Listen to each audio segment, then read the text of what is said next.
Nelson Mandela made a statement. He said, if you really want to know the truth about a nation, you got to go through their prisons. And believe me, he's right. And I learned an awful lot about America going through the prisons. I was, of course, very involved in the investigation of the banks, and very, very focused on the securitization, which, as most people have mentioned in that arena, is extremely complicated. And I realized at some point it was complicated by design. Tucker Carlson and former Secret Service agent Dan Bongino took up the cause of the FBI whistleblower named Dennis Kane, who had been protected by the Justice Department's Inspector General Michael Horowitz until last week, when 16 FBI agents ransacked his home in the Maryland countryside. FBI agents raided the home of a Uranium One whistleblower. A man called Dennis Nathan Kane has turned over documents to the DOJ as well as to the both House and Senate Intel committees. The documents allegedly show that federal officials failed to investigate possible criminal activity involving the Clinton Foundation and the Uranium One deal. So we kept trying for the better part of 7 years to make that known, to try to get the government to start to address some of its criminal activity. Right. But instead they went the other way, and they to the dark side, basically doing retroactive immunity for the crimes for the telecoms, the crimes that they were committing, and basically keeping everything else secret so nobody could show anything in court. It was done with a secret court, under secret interpretations of laws and so on. I mean, this is all a secret government. These are the ways that they basically collect data. First, it's they use the corporations that run the fiber optic lines, and they get them to allow them to put taps on them, and I'll show you some of the taps where they are. And if that doesn't work, they use the foreign government to go at their own telecommunications companies to do the similar thing. And if that doesn't work, they'll tap the line anywhere they can get to it, and they won't even know it. Nor the governments nor the communications companies will even know they're tapped.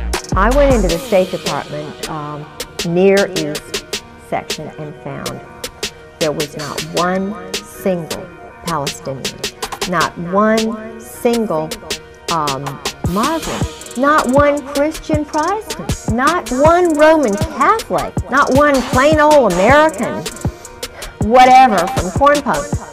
I'm saying this to you right now. Israel gets approximately $15 billion a year from the American taxpayers.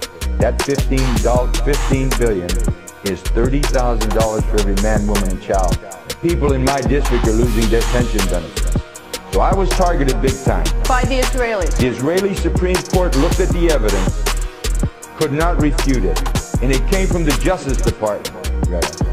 And they said, take him home.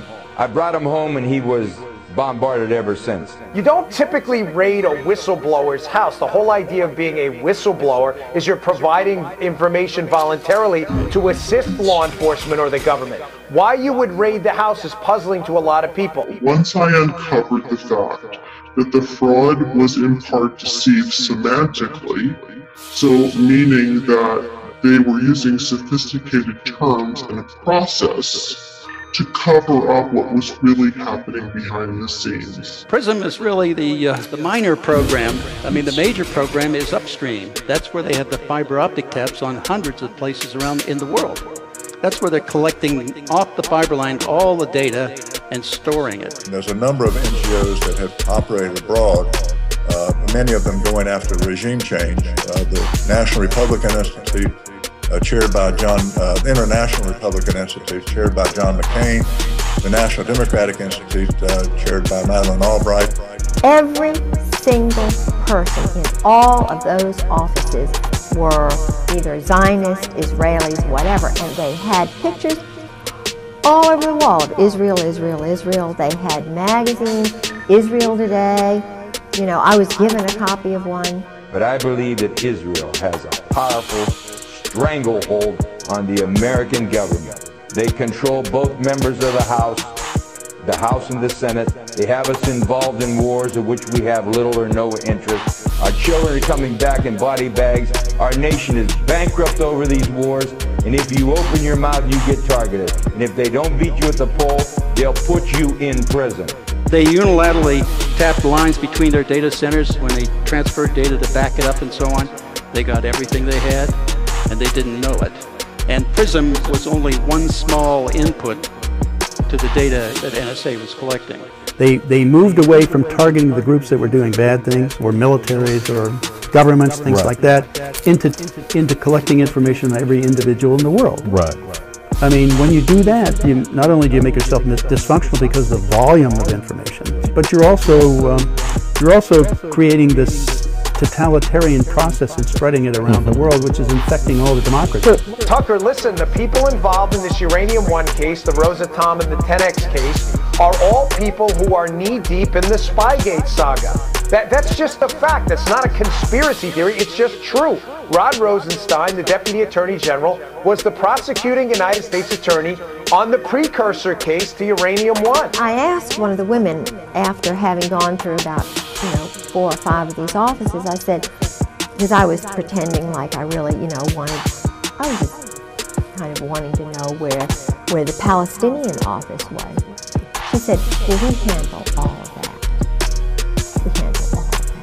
I came upon a seminar that was being given down in North Carolina and read about a guy named Rod Klaus, who was being prosecuted for a crime of which in the District of Columbia had already been litigated, and he was being charged for something that was not a crime.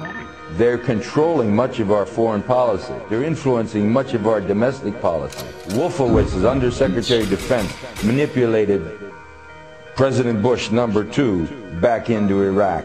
They pushed definitely to try and get Bush before he left to move into Iran. We're conducting an expansionist policy of Israel, and everybody's afraid to say it. They control much of the media, they control much of the commerce of the country, and they control powerfully both bodies of the Congress. The Open Society, of course, funded and run by George Soros.